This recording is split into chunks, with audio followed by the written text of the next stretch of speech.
يا نبي سلام عليك يا رسول سلام عليك يا حبيب سلام عليك صلوات. Pakai kita untuk memenangkan Islam. Keyakinan datangnya dari apa? Datangnya dari Rasulullah SAW. Maka orang yang yakin tidak akan pernah menyerahkan dirinya kepada musuh. Orang yang yakin tidak akan pernah mau menuruti musuhnya. Karena apa? Dengan ketaatan kepada Allah Subhanahu wa Ta'ala, inilah keyakinan yang dia yakini tersebut berupa kemenangan, itu akan dia dapat. Karena akan cuma ada dua husnayain, iskariman atau musyahidan. Apabila dia tetap hidup, dia akan mendapatkan kemuliaan. Apabila dia meninggal, dia akan mendapatkan kesyahidan dari Allah Subhanahu wa Ta'ala. Maka kembali lagi, sabar, kita akan bisa sabar kalau kita yakin. Selama kita yakin, kita bisa akan bersabar. Dan para ulama memasukkan keyakinan ini bagian daripada syarat masuk Islam. Keyakinan ini bagian daripada syarat masuk Islam. Innamal mu'minina alladzina amanu billahi wa rasulihi tsumma lam yartabu. Kemudian dia tidak ragu-ragu. Ketidak ragu-raguannya itu dia tunjukkan apa? Wajahadu fi sabilillahi bi amwalihim wa anfusihim. Itulah bentuknya. Maka sekarang kita ini bukankah kita telah memahami bahwasanya apa? Al-Islamu ya'lu wa la yu'la alaih. Bahwasanya Islam itu tinggi, tidak ada yang lebih tinggi daripada Islam. Tapi Islam itu pasti menang. Sejauh mana keyakinan kita? Apakah itu hanya sebagai sebuah keyakinan atau hanya sebagai sebuah wacana? Kita bisa bersabar di PT gitu kan, ini kita bersabar berangkat pagi pulang sore. Adanya sebuah harapan tanggal 1 dapat gajian. Itu kan belum keyakinan. Sifatnya masih don. Siapa yang menahu Pak? Kalau saya tanggal 1 pasti dapat uang. Uang dari pabrik. Tapi karena itu terus-menerus sehingga kita donnya itu kuat. Sehingga kita sabar. Pagi berangkat, sore pulang. Pagi berangkat, sore pulang. Ada juga yang kena sih. Tapi dia sabarin itu. Karena dia tahu nanti akan mendapatkan upah. Sebagaimana jerih payah saya yang telah saya keluarkan. Sedangkan Allah Subhanahu wa Ta'ala adalah ahkamul hakimin. Maha adil, maha bijaksana. Masa sih Allah tidak akan pernah mengganti itu semuanya? Kan tidak mungkin. Maka pembahasan kali ini kita bahas tentang, kita sudah bahas yakin, kita bahas tentang jalan menuju kepada kemenangan. Ya. Jalan menuju kepada kemenangan. Ini merupakan masih pembahasan daripada akhlak daripada seorang mujahid.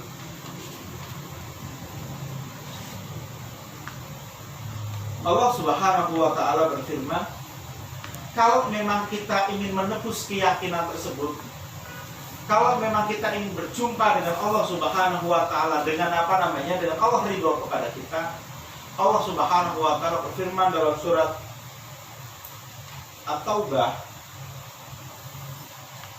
ayat 46 kalau nggak salah. Surat At-Taubah surat ke-9 ayat 46.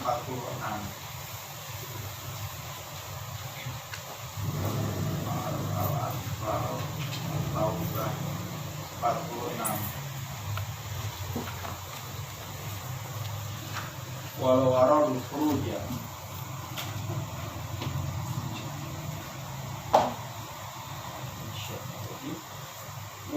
aradul khuruja andai saja mereka mau khuruj, andai saja mereka mau berjihad, mau keluar berjihad di dalam Allah Subhanahu wa Ta'ala, la a'addu lahu uddah, niscaya mereka akan mempersiapkan segala persiapannya. Dah, habis sekali ayat ini. Walau aradul khuruja la'addu lahu uddah, walakin karihallahum bi'athahum fasabbatahum wa qila qudu ma'al qaidin. Andai saja mereka mau keluar di jalan Allah Subhanahu wa Ta'ala, la'addu lahu uddah, niscaya mereka akan mempersiapkan persiapan itu. Andai saja kita mau berjuang di jalan Allah Subhanahu wa Ta'ala, pasti kita akan mengimunisasi diri kita tersebut. Walakin akan tetapi karihallahu bi'athahum, akan tetapi Allah tidak menginginkan mereka ikut berjuang. Surat At-Taubah ini banyak berbicara tentang membedah hati-hati orang-orang munafik. Walakin akan tetapi Allah nggak ingin mereka ikut berperang di jalan Allah Subhanahu wa Ta'ala. Fatabbatahum, Allah semakin lemahkan mereka. Waqila qudu ma'al qaidin. Kemudian dikatakan kepada mereka, udah, kamu ijlis saja dah. Kamu kongko aja. Kamu urusin duniamu saja. Waqila qudu ma'al qaidin. Maka dikatakan kepadanya, duduklah kalian bersama orang-orang yang duduk. Allah pisahkan orang-orang yang mau berjuang di jalan Allah dengan orang-orang yang tidak mau berjuang di jalan Allah. Ketika saya tanyakan Ustaz Abu Talut tentang masalah apa kasus-kasus Ikhwan tersebut, atau Ustaz Abu Talut, tamhis pasti tetap terjadi. Satu saat saya tanyakan, tamhis pasti tetap terjadi. Apa namanya? Dipisahkan itu. Apa hubungannya dengan Allah pasti akan menanam untuk agama ini? Jangan sampai kita ini termasuk yang dipisahkan oleh Allah. Walakin karihallahu gitu. Aku nggak ingin ikut. Karena apa? Inna sil'atallahi ghaliyah. Karena dagangan Allah ini mahal. Orang yang mau ikut berdagangnya aja sudah ada kriteria tersendiri. Gak bisa dengan penampilan yang seperti ini kok ikut mau ke perdagangan yang mahal. Ada? Kalau di dunia apa? Perdagangan yang mahal mungkin pertemuannya juga di bintang 5. Ya enggak? Untuk masuknya aja gitu kan ya. Untuk masuknya aja orang-orang yang sudah mempunyai kekayaan seperti ini baru dia boleh masuk. Ya, Anda mempunyai kekayaan seperti ini baru boleh masuk di bursa perdagangan tersebut. Kalau belum mempunyai kekayaan seperti ini, enggak, karena ini bukan punya tontonan, kan gitu. Jadi mungkin orang-orang yang kaya lah, tanjin. Inna sil'atallahi ghaliyah. Sesungguhnya sil'ah, sesungguhnya dagangan Allah. Sil'atallahi ghaliyah. Sesungguhnya dagangan Allah itu mahal. Dan Allah nanti akan pilih mana yang pantas untuk bisa berdagang kepada Allah Subhanahu wa Ta'ala. Dan dagangan Allah lantabur. Kalau kita berapa jual beli kepada Allah, lantabur, tidak akan pernah rugi. Ala inna sil'atallahil jannah. Ketahuilah dagangan Allah itu adalah surga. Itu aja.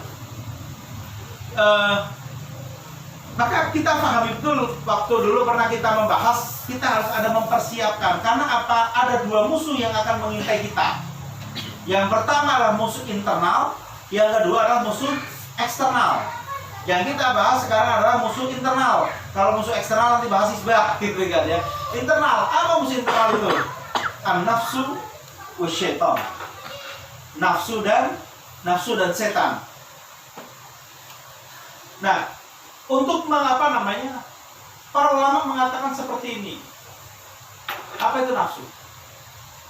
Nafsu yang saya maksud di sini bukan nafsu mutmainnah, akan tetapi nafsu la'ammarah bisu. Nafsu yang selalu mengajak kita kepada perbuatan nggak baik. Setan yang masuk di sini adalah apa? Asyaitonu ya'idukumul faqra. Setan yang menjanjikan kepada kalian kemiskinan. Maka Rasulullah SAW menangkis gaya setan ini dengan mengatakan apa? Al-qaulul haq, perkataan yang benar, la yuqarribu minal ajal wa la yuba'idu minal rizki. Qaulun haq, perkataan yang benar. Tidak, kan orang kadang khawatir untuk mengatakan yang benar kepada majikannya. Dia khawatir kalau mengatakan kepada yang benar kepada tokohnya tersebut suka. Khawatir dia itu hidupnya sempit. Padahal kata Rasulullah SAW, qaulul haq la yuba'idu la yuqarribu minal ajal, tidak mendekatkan kita kepada ajal. Wala yuba'idu minal rizki, dan tidak menjauhkan kita dari rezeki. Ngaji juga tidak menjauhkan kita dari rezeki. Ngaji juga tidak mendekatkan kita dengan ajal.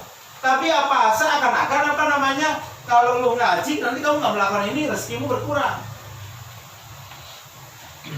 Allah telah menjamin rezeki kita. Tapi kalau kita nggak yakin, kita akan mengimani sesuatu yang materialistik. mengimani materialistik itu akidah kufriyah. Mengimani yang materialistik itu bagian daripada akidah kufriyah. Bukan berarti kita memang benar. Maksud orang materialistik itu dia baru mengimani kalau sesuatu itu bernyata, baru dia imani. Apa? Orang-orang Yahudi ketika Bani Israel ketika disuruh beriman kepada Nabi Musa, kepada Allah, apa? Katakan apa? Wa qultum ya Musa lan nu'mina laka hatta narallaha jahra. Kami tidak akan pernah beriman kepadamu sampai apa? Hatta narallaha jahra, sampai saya bisa melihat Allah itu secara nyata. Atau apa? Saya akan beriman kalau Allah menurunkan ma'idatan minas sama. Demikian. Terus dan apa namanya? Benar-benar kita terfitnah dengan materi. Gak punya anak karena materi. Gak mau punya anak banyak pasti gak, karena materi juga. Gak mau meninggalkan apa namanya sesuatu dunia, meninggalkan untuk ngaji, meninggalkan tujuan juga karena materi juga. Ini maka inilah dua nafsu ini, dua musuh ini, an-nafsu wa syaitan. Maka apa yang harus dilakukan?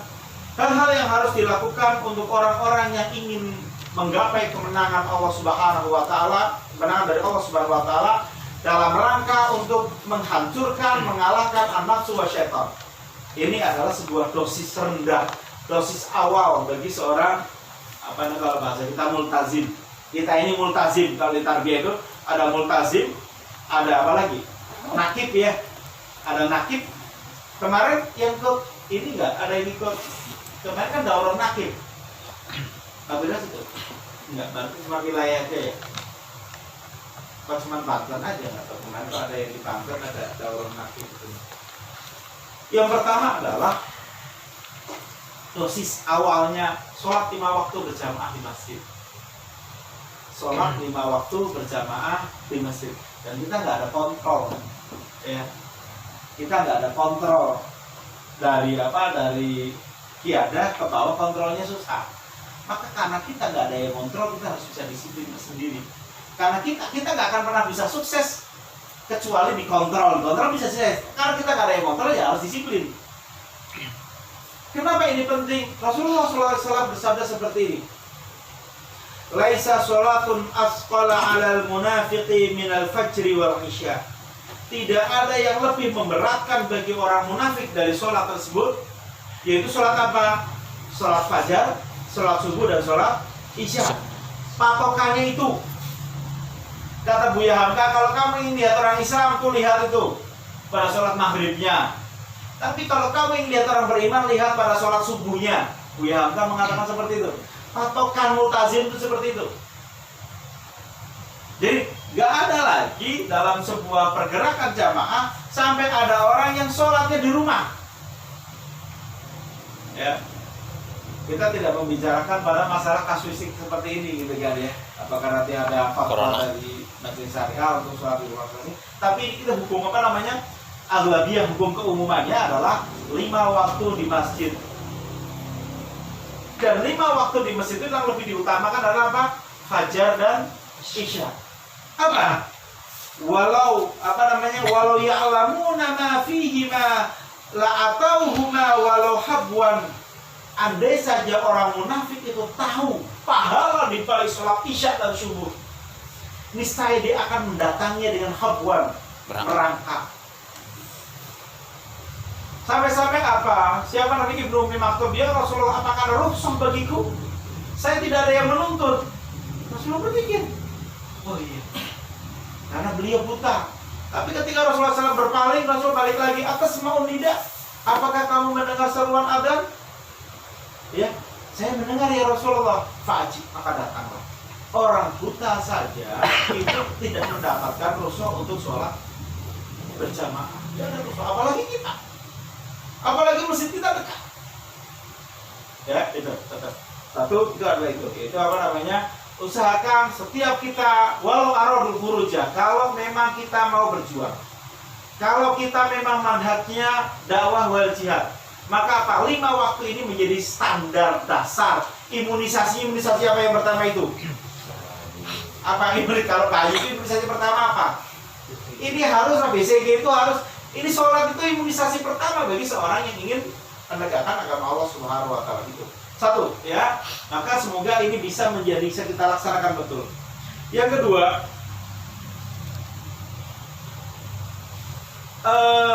Syekh Qutb rahimahullah dalam tafsir fi Dhilalil Quran membahas tentang ya ayyuhal muzammil. Ayat ini turun sebelum Allah Subhanahu wa taala menyuruh Rasulullah SAW untuk berdakwah secara terang-terangan. Sebelum Rasulullah SAW berdakwah secara terang-terangan, apa yang dilakukan Allah Subhanahu wa taala kepada Rasulnya? Ya ayyuhal muzammil qumil laila illa qalila. Salat malam. Salat malam adalah Allah Subhanahu wa taala sebelum Rasulullah SAW melakukan dakwah secara jihad, apalagi jihad, Allah Subhanahu wa taala menggembleng Rasulullah SAW untuk salat malam. Tengah malam seperti untuk salat malam. Rasulullah sampai setengah malam. Kita udahlah 3 rakaat aja lah, 2 rakaat ini, 1 rakaat satu rakaat witir. Kalau memang belum bisa habis ini pulang, karena memang cukup susah. Kalau saya bisa di sini gitu kan ya, bisa di sini sampai rumah. Untuk bangun malam itu berarti bangun sih bangun, tapi bangun doang, melek doang. Badannya kan udah susah, udah capek. Maka biasanya siasatnya kalau udah pulang ini sholat dulu, karena khawatir susah. Usahakan itu.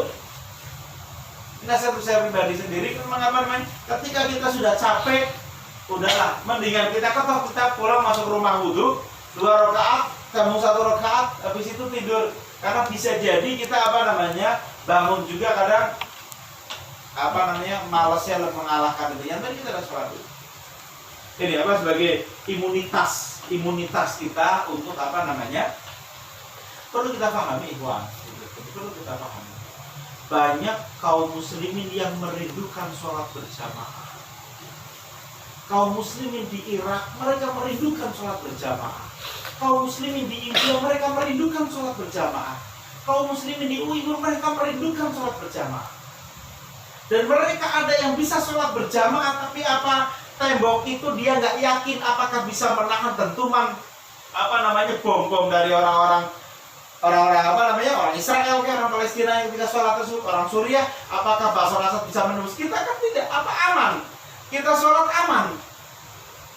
Kaum muslimin yang lain di belahan dunia ini, mereka mau sholat berjamaah tidak merasa aman. Mereka rindu, mereka ingin sekali bersama-sama sholat berjamaah dengan ikhwannya. Lah kok kita nyaman ya sholat berjamaah? Di manakah posisi kita? Di manakah posisi kita dengan mereka? Kita tidak bertanya dulu di manakah posisi saya di sisi Allah. Di manakah posisi saya di sisi Allah? Tapi kita bertanya, di manakah posisi saya dibandingkan dengan orang Irak yang ingin sholat, tapi dia nggak bisa sholat. Dia ingin sholat berjamaah, tapi dia nggak bisa sholat berjamaah. Kita bisa sholat berjamaah, tempatnya dekat, perjalanannya nyaman, sholatnya juga nyaman, sampai kita tidak bisa sholat berjamaah. Di manakah posisi kita? Di mana mereka tersebut? Gitu. Yang kedua, sholat malam. Kita juga nyaman juga. Mereka ingin sholat malam juga, tapi mencari air wudhu aja susah. Sekarang musim dingin, musim salju gitu kan ya. Mereka tidak terhalang untuk melakukan itu. Kita kembali lagi, mungkin kita akan mendapatkan ujian-ujian yang sama. Maka manfaatkan ketika kelapangan kita seperti ini, kita akan untuk mendekatkan diri kita kepada Allah. Karena apa? Jangan malah kita dalam kondisi seperti ini aja nggak bisa sholat berjamaah, sholat malam nggak bisa. Bagaimana ketika dalam kondisi sebagaimana terjadi di India? Bagaimana ketika kondisi seperti di Suriah, ketika kondisi di Irak? Wah, nanti aja lah, saya sholatnya ketika sudah seperti itu bisa. Dalam keadaan lapang aja nggak bisa, apalagi dalam keadaan susah. Dan pertolongan Allah itu akan datang siapa yang mendekati Allah dengan roh. Allah menjamin akan mengenang dia, akan mengingat dia ketika dalam keadaan syiddah. Kita lanjut Pak ya. Kemudian yang sholat berjamaah. Ya, sanggup ya? Insyaallah. Jalan yang jauh kampung Arab gitu ya nih. Insyaallah sholat berjamaah. Kalau memang akhirnya tidak bisa memungkinkan karena hujan, usahakan sholat berjamaah sama istri di rumah. Atau mungkin nanti mau apa, semoga ini segera selesai gitu kan ya. Kalau memang ada larangan-larangan seperti itu gitu kan ya, ya sudah. Di rumah itu gunakan untuk sholat berjamaah sama anak dan istrinya, kesempatan untuk memberikan berjamaah dengan anak istrinya. Kemudian sholat apa tadi? Sholat malam. Apakah 2 rakaat sampai 1 rakaat? Ulhu ina atoina tidak jauh cukuplah, masa 3 ini nggak hafal juga kan? Ya itulah 1 nafas tidak jalan gitu kan. Yang ketiga, saum sunnah. Kalau nggak bisa Senin Kemisnya doang nggak apa-apa lah. Bukan berarti saya nggak mau saum Seninnya, bukan berarti menghilangkan syariat Senin Kemis. Mau Senin Kemis saya Kemisnya dulu, belajarnya dulu nggak apa-apa. Minimal sepekan sekali. Minimal sepekan sekali. Minimal itu. Mau masuk bulan Syaban kan Rasul paling banyak saum bulan Syaban kan, dia minimal sepekan sekali. Habis bisa sepekan sekali, masuklah Seninnya diambil. Karena Senin itu paling berat, karena ahadnya aktivitasnya kan banyak itu Senin berat gitu kan. I don't like Monday, itu kan ada lagunya gitu ya. I don't like Monday. Yang ketiga apa tadi? Saum. Saum sunat. Ada sebuah apa namanya asar sahabat diriwayatkan oleh Imam Bukhari. Ini Sa'ad bin Abi Waqqas ini, perkataan Sa'ad bin Abi Waqqas. Wallahi inni la awwalur rajulin minal Arab rama bisahmin fi sabilillah. Demi Allah, sesungguhnya aku adalah awwalur rajulin, laki-laki pertama dari kalangan orang Arab yang melempar dengan sahm, melempar dengan anak panah. Fi sabilillah, di jalan Allah. Jadi Sa'ad bin Abi Waqqas menceritakan, saya ini adalah regu panah pertama kali dari kalangan orang Arab. Sa'ad bin Abi Waqqas. Walaqad kunna naghzu ma'a Rasulillah sallallahu alaihi wasallam. Dan sungguh kami dulu berperang bersama Rasulullah sallallahu alaihi wasallam, malana ta'amun na'kuluhu. Dan kami berperang bersama Rasulullah sallallahu alaihi wasallam, malana ta'amun na'kuluhu. Tidak ada bagi kami ta'am. Apa ta'am? Makanan na'kuluhu yang kami bisa memakannya. Tidak ada. Kami berperang tapi nggak ada makanan. Kita kerja bakti nggak ada makanan aja repotnya kayak apa? Gitu kan? Kami berperang nggak ada makanan. Kemudian illa waraqal hablah wa hadha samum. Kecuali waraqal hablah, kecuali daun-daun hablah wa samum. Daun-daun yang hidup di itu, yang sering dimakan apa? Gok. Ya, kecuali itu daun-daun seperti itu. Hatta inna ahadana, sampai salah seorang dari kami la yadha'u kama tada'u syatun. Sampai-sampai apa, seorang di antara kami kalau buang air itu seperti buang airnya domba. BAB-nya itu meringkil gitu, hitam-hitam itu. Kayak apa BAB-nya domba? Karena apa? Makanannya sama. Berarti kita bisa bayangkan berapa lama para sahabat memakan daun-daunan tersebut sampai-sampai akan berubah. Kita lalapan tiap hari juga nggak berubah, orang nasinya masih ada, lauk-lauknya masih banyak. Ya enggak, coba lalapan aja tuh sajar gitu kan ya. Berubah deh itu. Ini enggak, kita apa di sini apa namanya? Sa'ad bin Abi Waqqas menunjukkan kepada kita para sahabat berperang nggak ada makanan. Intinya apa? Kalau kita tidak persiapan jauh-jauh hari, tirakatlah apa namanya, pas tirakat itu, nahan lapar gitu kan ya. Kemudian apa namanya, puasa gitu kan ya. Kalau kita nggak bisa puasa, ya semuanya kita bisa lahap gitu kan ya. Kita nggak ada persiapan. Bagaimana mungkin nanti kita bisa siap-siap dalam keadaan sebagaimana yang dialami oleh para mujahidin tersebut. Para mujahidin sekarang juga seperti itu juga kan, makanannya juga nggak terjamin ada apa enggak. 3 ya, jadi sampai BAB-nya itu seperti apa? Seperti kambing gitu kan.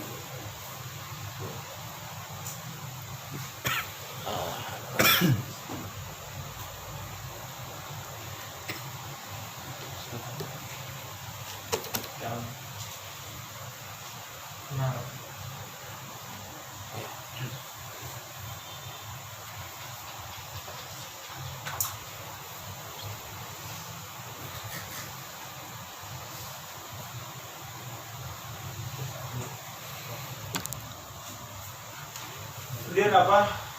Ya apa? Setelah itu tilawah Al-Quran.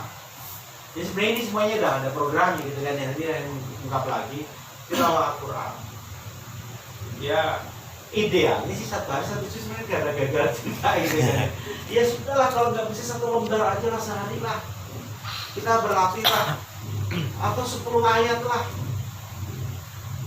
Jangan sampai kita membaca 10 ayat gak bisa, kita WhatsApp semuanya dibaca semuanya. Coba Sabiluna itu banyak loh. Itu apa Firdaus semuanya itu kan. Itu baik. Itu dibaca semuanya. Kita baca WhatsApp, bisa bahasa WhatsApp itu kan ya berapa itu dalam sehari? Kalau satu postingan 1 ayat udah berapa ayat kita baca itu WhatsApp tersebut? Jangan sampai bisa WhatsApp bisa baca WhatsApp sampai 100 WhatsApp, tapi baca Al-Quran 10 ayat nggak bisa. Dan itu terjadi. Kenapa? Inna sil'atallahi ghaliyah. Karena dagangan Allah itu mahal. Kenapa? Al-Quran benar-benar membuka pintu pengetahuannya kepada para sahabat. Karena sahabat diterima oleh Al-Quran. Lah kalau kita membaca Al-Quran susah, naudzubillah, jangan-jangan Al-Quran nggak menerima saya. Kok sehingga dia dibaca kok nggak mau? Ala inna sil'atallahi ghaliyah. Dagangan Allah itu mahal. Ke Jakarta bisa, ke masjid nggak bisa. Ala inna sil'atallahi ghaliyah. Saum teh bisa supaya kayak puasa beneran nggak bisa. Ala inna sil'atallahi ghaliyah. Kan ya baca WhatsApp kan banyak. Saya hari ini nggak baca WhatsApp, kan HP saya mati dari kemarin. Ala inna sil'atallahi ghaliyah. Kalau kata Ustaz Hidayat apa sudah, kalau nggak bisa baca 1 lembar, bacalah 1 halaman. Nggak bisa baca 1 halaman, bacalah 10 ayat. Nggak bisa baca 10 ayat, bacalah 5 ayat. Kalau nggak bisa baca 5 ayat, ambil aja yang penting dah. Ambil dulu, gitu kan ya. Buka, dosa apa? Saya nggak mau baca Al-Quran. Udah, taruh lagi. Kalau udah, dosa apa? Saya nggak mau baca Al-Quran. Walaqad ja'ahum bihimul huda, gitu kan ya. Dan Allah telah mendatangkan kepada kalian petunjuk. Orang yang lain kan illa asma'an sammaitumuha. Yang lain kan enggak seperti enggak turun dari Allah Subhanahu wa taala. Dan sebagai sebuah keimanan kita kepada Allah, kepada Al-Qur'an adalah apa? Dalam surat Al-Baqarah itu apa itu? Innal ladzina sesungguhnya orang-orangnya yang diberikan apa? Ya'tuna al-kitaba yatlunahu haqqa tilawati. Dan orang-orang yang diberikan kitab yatlunahu haqqa tilawati. Mereka membacanya dengan haqqa tilawati, dengan sebenar-benar membaca. Itu bagian daripada keimanan kita kepada Allah. Yang 4 gitu ya. Yang kelima, kita juga belum ada program menghafal hadis. Ya kan, 1 hadis. Di SD di rumah, one day one hadis. Tapi nggak berjalan, akhirnya 1 minggu 3 hadis. Karena dia harus mengejar hafalan Al-Qur'annya gitu. 1 minggu 3 hadis. Tapi kalau dalam 1 bulan dapat berapa hadis? 12. 12 dalam 1 tahun. 114. Di rumah itu satu dia target 6 juz sama 120 hadis. Dan itu berjalan anak-anak bisa. Dan para ustadz ya satuan mensarankan hadisnya mudah-mudah itu hadis tentang, sebenarnya itu digunakan untuk ini ini loh, dosis seorang dai. Kita hadis itu hadis Bulughul Maram yang bab akhlak al-jami. Hadis pertama, hakul muslimi alal muslimi situn. Hadis kedua nanti pembahasan tentang idza kuntum salatan fala yatanajasna dunal akhar. Jika kamu bertiga jangan ngobrol sendiri berdua tanpa melibatkan yang lain. Hadis-hadis tentang akhlak. Itu kita gali itu. Dan kemudian Yang kedua, yang seterusnya adalah kita minimal punya buku sirah. Buku sirah yang sudah mendapatkan Nobel Rohikul Maktum. Syekh Saifur Rahman Al-Mubarakfuri itu punya itu. Itu punya. Karena kan kata Imam Malik agama ini tidak mungkin benar kecuali apa yang telah membuat benar pada saat dulu. Ya kalau kita nggak mau meniti para sahabat, sirah kan diantara untuk meniti itu, bagaimana kita akan mau berjalan itu, perjuangan agama. Dan itu kemudian yang terakhir diantaranya adalah hafsus salam. Rasulullah SAW bersabda, ya ayuhan nas. Hadis-hadis pertama ketika Rasulullah SAW mulai berdakwah, coba nih, isinya banyakan ambil simpati. Ya ayuhan nas, hafsus salam, tebarkan salam. Kan tuh, kalau kita diajak salam. Afsus salam wa it'amut ta'am, dan berikanlah wa atimut ta'am, kasih makan, langsung kasih makan loh, wa atimut ta'am. Kemudian wasilul arham, perbaiki hubungan arham, rahim, silaturahmi gitu kan ya.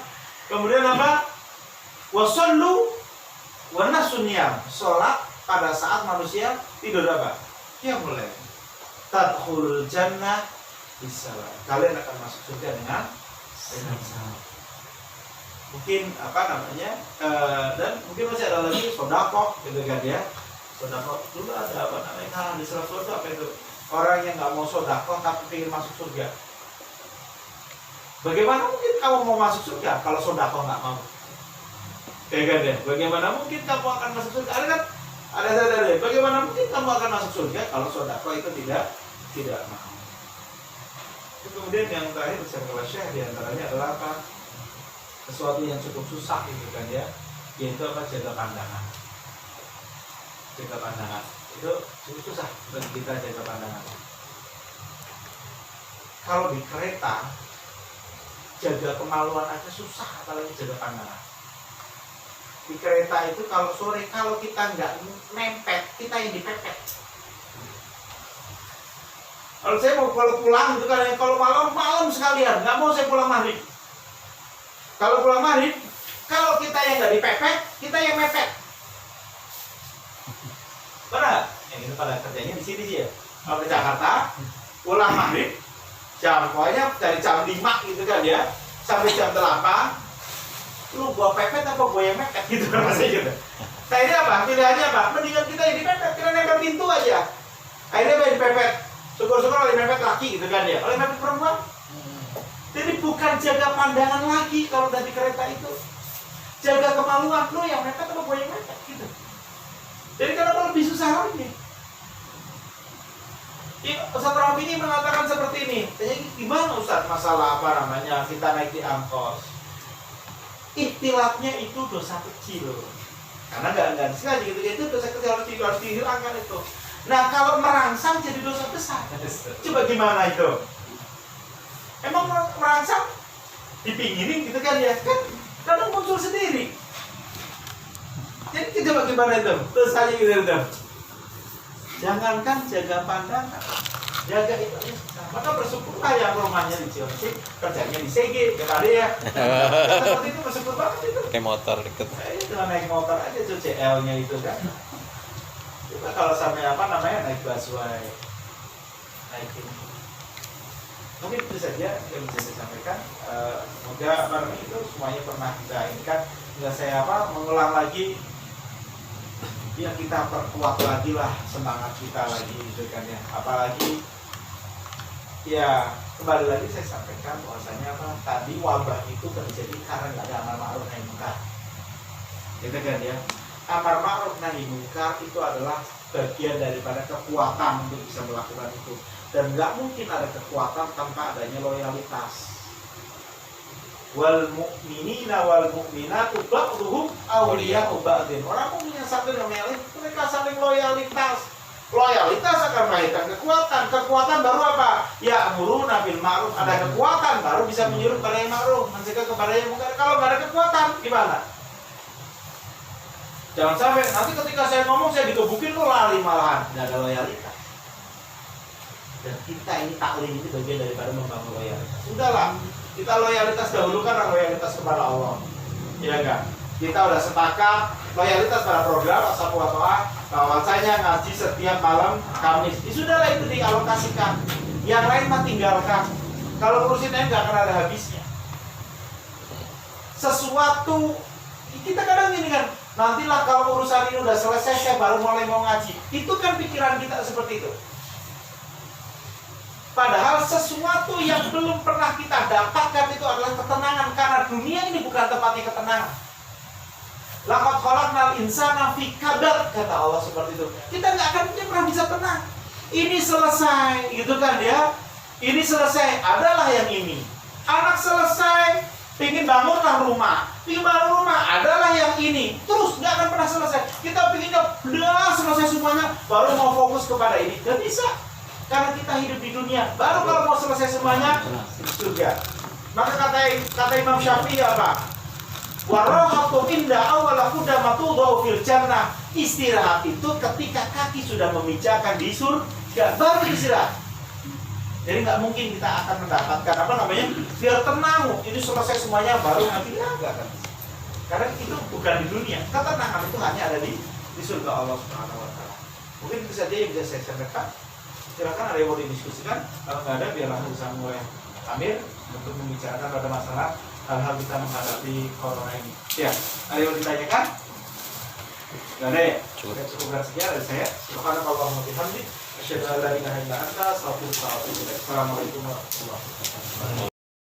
يا نبي سلام عليك، يا رسول سلام عليك، يا حبيب سلام عليك، صلوات